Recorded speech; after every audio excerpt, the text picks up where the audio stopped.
Hello everyone, Charles Watts here. Welcome back to Inside Arsenal. It is Thursday. I hope the day's going well, wherever you're watching or listening to this around the world. As always, thank you very much for joining me. I really do appreciate it. It is the morning after, of course, Arsenal's 2-0 win at Port Vale in the Carabao Cup, booking a fourth round home game with Brighton in the next round. Not the easiest of draws, but we'll talk about that a little bit later on in the show. We'll talk about the game, which has certainly sparked a lot of conversation, as tends to be the way of every single Arsenal match nowadays. So we're going to talk about that, go over the big talking points, look briefly at what Mikel Arteta had to say. I'll go through my player ratings as well. A few of you guys getting in touch, giving your thoughts on what you saw that we'll get stuck into, because it was obviously, it was a win, first of all. There's not really much more you can say about it than that. It was a win. Was it great? Was it exciting? Was it a thriller? No, not by any means. Were there some good points? Yes. Were there some positives? Yes. Were there some negatives? Probably, yes, but at the end of the day, it's a cup competition and Arsenal won and they got through to the next round. So that was the main thing, in my view. Obviously, everyone has different opinions of it. So we'll go over the game first of all before we get stuck into some of the other bits and pieces. So in terms of the game as a whole, not much happened. I think that's fair to say. It started well.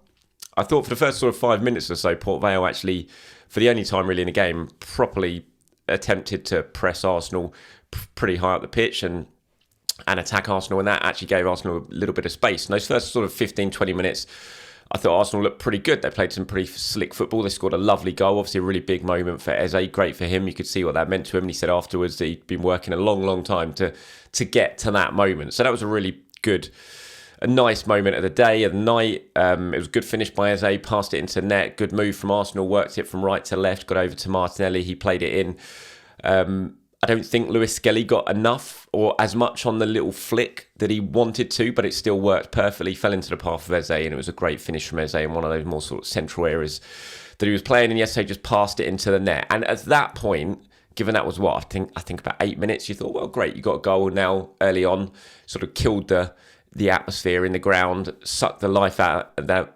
Arsenal going to go on and win this fairly comfortable. It didn't happen that way. Not much happened for the next half an hour of the game. Arsenal had loads of the ball. Port Vale backed off, didn't really offer anything, didn't try and press Arsenal, and just had everyone behind the ball. Arsenal couldn't really break them down. I don't think Arsenal worked massively hard to try and break them down. There was a lovely little move towards the end of the half when Marino slipped a really nice pass into Eze, who should have scored, but he put it straight at keeper when he was through 1-on-1, so it stayed just 1-0. At half-time, you kind of wondered, or I wondered anyway, how Arsenal were going to approach it in the second half with that game against Newcastle to come at the weekend. Were they really going to put their foot down and try and kill this game off? It didn't happen. Whether they tried to and were unable to, I don't know. I don't think that was the case. I just felt like Arsenal were going through the motions in this game, which was quite understandable in my view. They never were under any pressure at the other end. I know there was a couple of moments when I think Mosquera basically made the first mistake that he's made since arriving at Arsenal when he played that ball across. It was picked off, but Port Vale didn't even get a shot away at that point, didn't get into the box. One moment, I think Kepa with his sort of played the ball to Ethan, didn't he? And Ethan tried to flick it around the corner under pressure again. Port Vale sort of turned the ball over. Maybe that could have led to a chance. It didn't. And other than that, Arsenal were entirely comfortable in what they were doing. They didn't have to break sweat.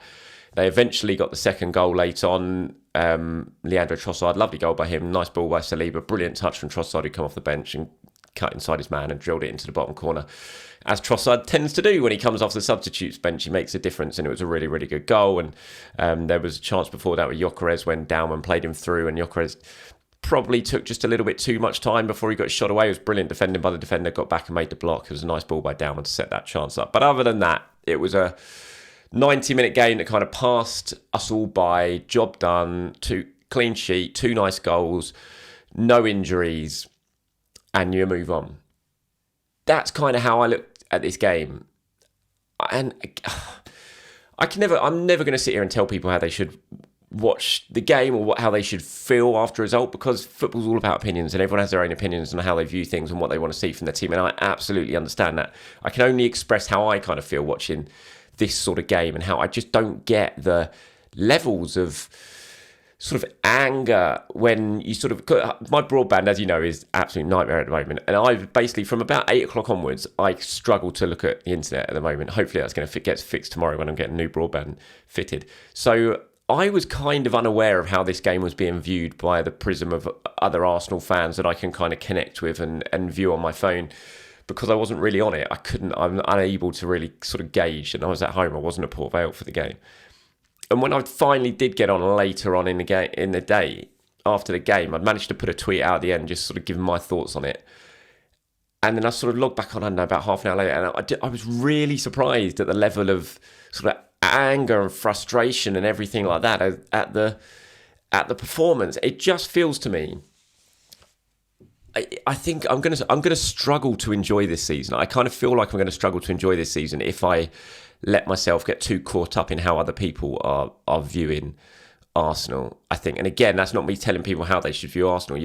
Everyone's absolutely within their own rights to view games and performances and certain players in whatever view they have, because that's their opinion. But I kind of feel like if I get too invested in that, I'm not going to be able to really sort of enjoy this season the way I want to enjoy it, because I've been really surprised at some of the reaction to some of the results, like last night included. I mean, in my view, now I've been watching Arsenal a long time, like nearly 40 years now. I've seen so many of these cup games away from home against lower league oppositions that are just play out exactly this way. A handful, maybe I can count on two hands, a number of times when Arsenal have gone away and smashed someone 5 or 6-0 and it's been brilliant.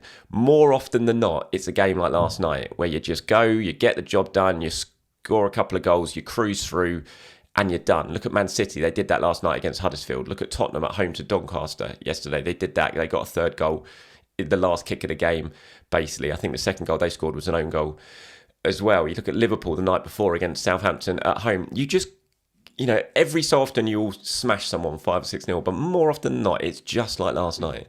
That's all I viewed it as I was watching the game. It was job done. All I wanted was no injuries. The big game's on Sunday. If Arsenal play like that, with that level of lack of urgency and speed and movement on Sunday, then I'll be thinking, this isn't great. You've got to sort that out. But last night, it was just win the game, move on.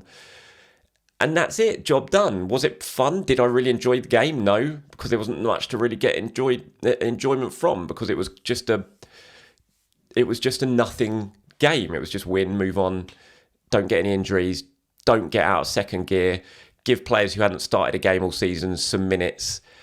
That's all it felt like to me. And so I was just really surprised at how the reaction has. And I was really surprised last week after, in my view, it was a brilliant result in the Champions League away at a really difficult ground.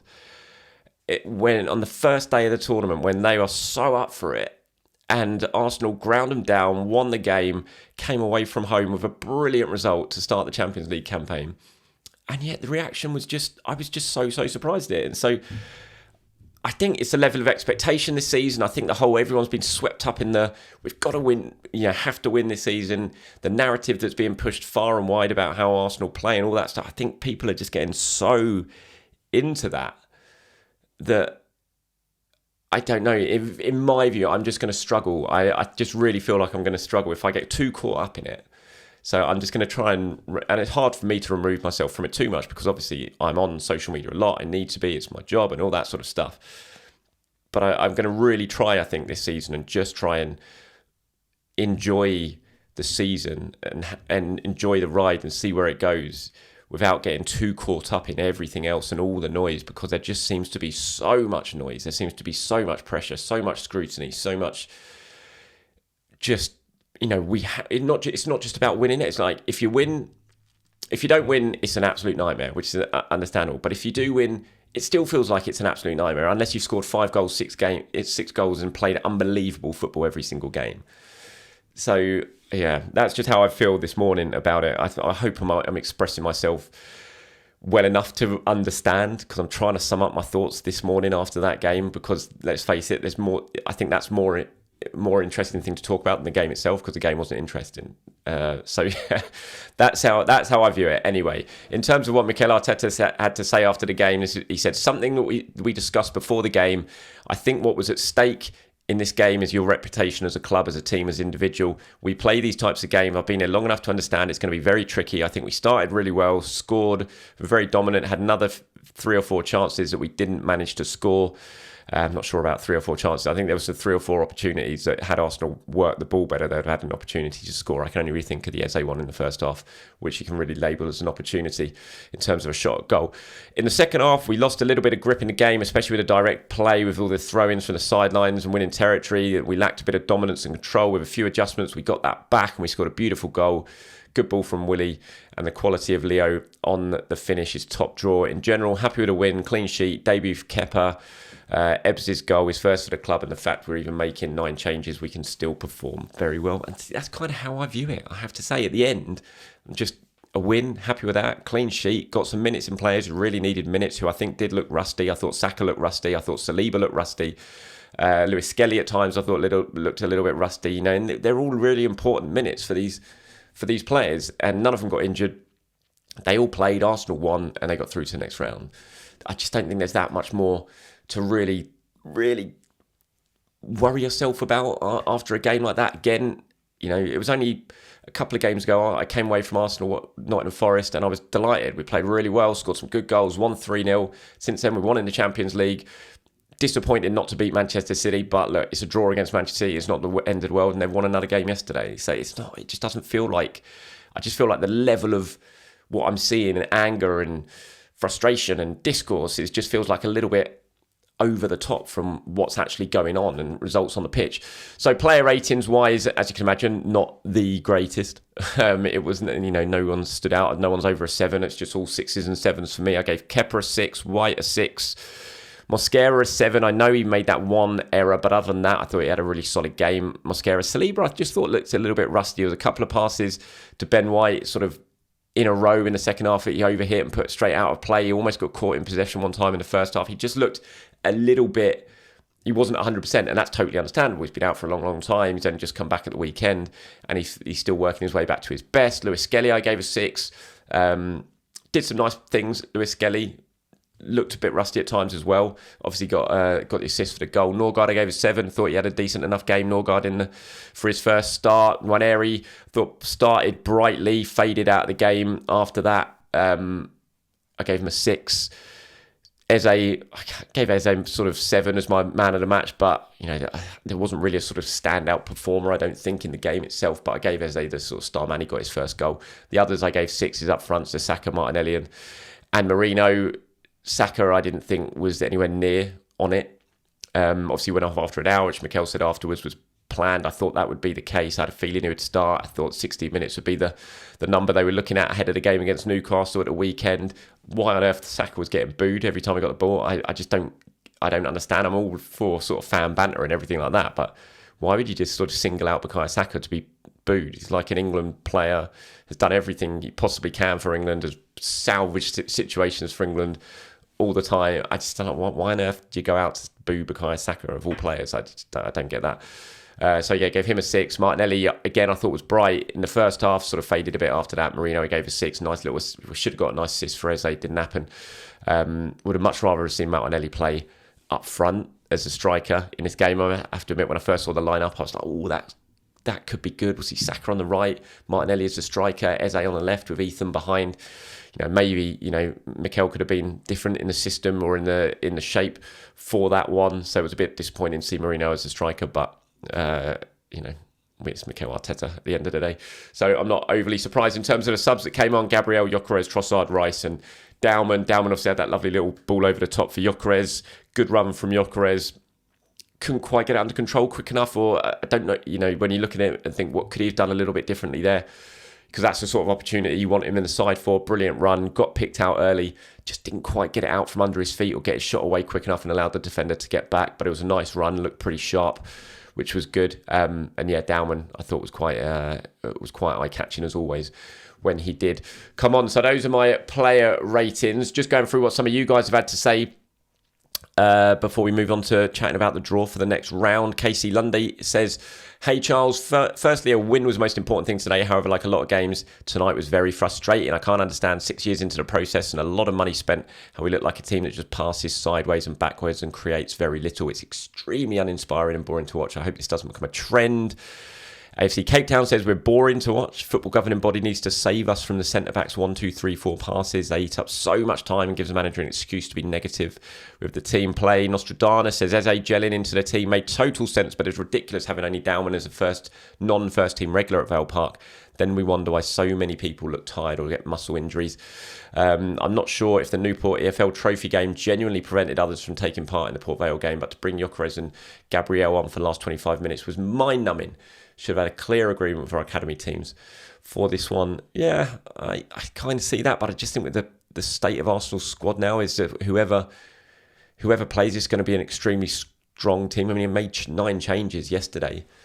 I sort of look at the academy players and think, well, who would have played? Maybe Salmon could have been involved in that game, but as you said, the EFL Trophy game was the night before, which was important to Arsenal when they got a full 90 minutes in there. Is that going to be better for their development, playing 90 minutes in the EFL Trophy, than maybe getting 10 minutes against Port Vale? I don't know. I mean, they make their choices, but so that's some of the responses, and there was lots of others sort of similar to that. I get that it wasn't an enthralling game to watch or anything like that, but I do think that Arsenal just did not get out of second gear. I don't think it's much bigger than that. I just feel like it was an absolute cruise control game for Arsenal. We've had a tough game against Man City. We've got a really difficult trip to Newcastle to come.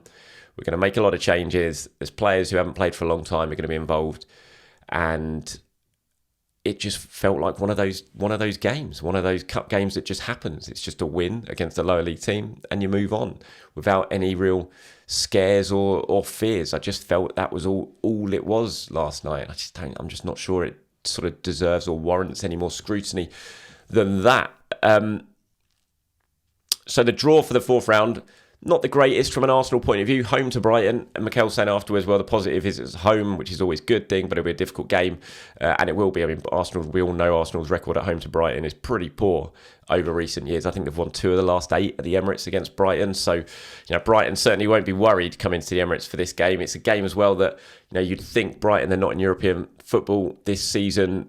They're pretty much going to go full strength for this, you would think, so that's going to kind of maybe prevent Arsenal from making wholesale changes from this one. It would be much more preferable, obviously, from an Arsenal point of view, if, say, you'd got, I don't know, Grimsby at home or Wickham at home, but they haven't. So it's going to be a game, like I said yesterday, I really want Arsenal to win this competition. So I really hope Mikel takes it seriously. I think he will. I think he kind of has to now. It's Brighton at home. The other draws, City are going to Swansea. You've got Wrexham versus Cardiff, which will be a good game. Wolves have got Chelsea. Wickham at home to Fulham. Liverpool at home to Palace. Grimsby, Brentford, and then Newcastle versus Spurs. Not an easy draw for Spurs, that, or Newcastle. I think both of those teams would have preferred to avoid each other. So that is the draw for the 5th round of the Carabao Cup. I think that's the end of October, sort of 24th, something like that, of October. Those games will take place. Right, that's it from me today, everyone. Thank you very much for watching. Thank you very much for listening. Appreciate it as always. As I said earlier on in this video, hopefully my new broadband has been fitted tomorrow. Things from that point, fingers crossed, can get back to normal. I can start doing the usual extended shows that I've had to put on hold this week, extra time, the press pass, all that sort of stuff, because the broadband that I've got here is just not up to those calls at the moment. So fingers crossed. Thank you for your patience. Fingers crossed tomorrow everything will be sorted when it comes to that. Have a good one, everyone. Speak to you very, very soon. Bye-bye.